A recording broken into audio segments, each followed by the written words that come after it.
সোহেলি, আমি এখন অবস্থান করছি চট্টগ্রাম উন্নয়ন কর্তৃপক্ষের যে ভবনটি আছে সিডিএস সিডিএ ভবনে। সেখানে এখানে দুদকের দুইজন কর্মকর্তা এসেছেন। তারা আসলে এখানে বিভিন্ন যে অভিযোগগুলো রয়েছে, আচ্ছা একটা সুনির্দিষ্ট একটা অভিযোগ আসলে করেছে এখানে হাসান মুরাদ নামের একজন ভুক্তভোগী বা গ্রাহক। তো তিনি যে অভিযোগটি করেছেন, তার বাড়ি, তার যে বাসা সেটি হচ্ছে পাথরঘাটার খলিফাপট্টি এলাকায়। তো সেখানে তিনি যে ভবনটি নির্মাণ করবেন, সেই ভবন নির্মাণের জন্য বেশ কিছু অনুমোদন প্রয়োজন হয় বা এই সিডিএর পক্ষ থেকে। সেই অনুমোদনগুলো করতে গিয়ে সেখানে আসলে ঘুষের একটি লেনদেনের একটি কথা তিনি আসলে বলছেন।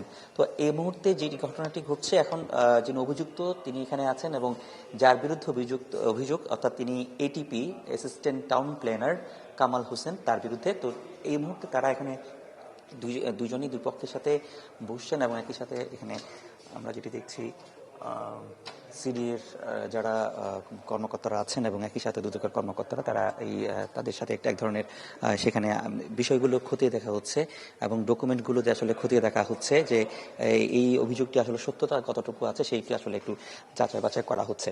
তো আমরা একটু সেই অপেক্ষা করছি যে এই ঘটনাটি আসলে কতটুকু সত্যতা আছে বা এটা সত্যতা পেলে একটা ব্যবস্থা নেওয়া যায়, সে বিষয়গুলো আসলে কথা বলেছেন। তবে দুদক কর্মকর্তারা প্রথমে এসেই সিডিএ চেয়ারম্যানের সাথে কথা বলেছেন, আলাপ আলোচনা করেছেন এবং বিষয়গুলো তুলে ধরেছেন। তারই প্রেক্ষিতে এই যে ডকুমেন্টগুলো আছে, ডকুমেন্টগুলো নিয়ে আসা হয়েছে এবং এটিপি কামাল হোসেন এবং অভিযুক্ত হাসান মুরাদ তারা উভয়ই আছেন এবং যে নথিপত্রগুলো আছে সেগুলো কিন্তু যাচাই বাছাই করা হচ্ছে। এখানে একটি বিষয় বলা রাখা দরকার যে এখানে কিন্তু এই যে প্ল্যানটি পাশ করা হয়ে গেছে, কিন্তু ফাইলটিকে তারা আসলে আটকে রেখে হচ্ছে এবং এখানে বলা হচ্ছে প্রায় 70 লক্ষ টাকার একটি ঘুষের লেনদেনের একটা বিষয় কথা বলা হচ্ছে। 50 লাখ টাকা এর আগেও তিনি খরচ করেছেন যে গ্রাহক, কিন্তু আরো 20 লাখ টাকা তার কাছে দাবি করা হচ্ছে।